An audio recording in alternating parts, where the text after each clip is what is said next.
చేస్తున్నాను. మరి చాలా మంది పెద్దలు చాలా రకాలుగా మాట్లాడారు.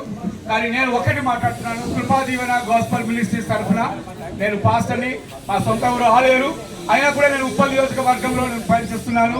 నేను సేవలో ఇప్పుడు కొనసాగుతున్నాను. మరి మా యొక్క ఉప్పల్ బృందం అంతా మరి వచ్చారు. మరి ఒకటి ఏంటంటే, నా రిక్వెస్ట్ ఏంటంటే, క్రైస్తవుల ఐక్యత వర్ధిల్లాలి. హల్లెలూయా. క్రైస్తవుల ఐక్యత. మరి కీర్తన 133 చెప్పినట్టుగా సహోదరులు అన్నారు. సహోదరుల దగ్గర బ్రాకెట్ లో క్రైస్తవులు అని పెట్టుకుందాం. క్రైస్తవుల ఐక్యత వర్ధిల్లాలి.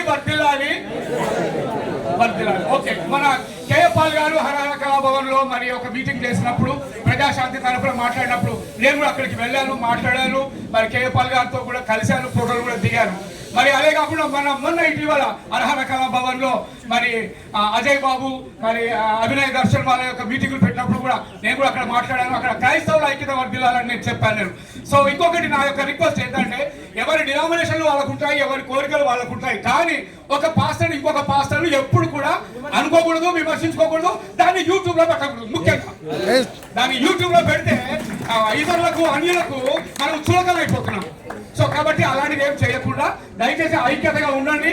ఎవరిని ఏం అనుకోవద్దు.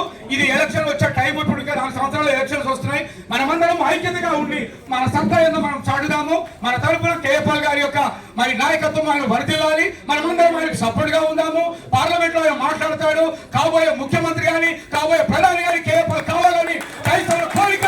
ఆ కోరికను మనం అందరం నెరవేరుతాం. హల్లెలూయా. Praise the lord.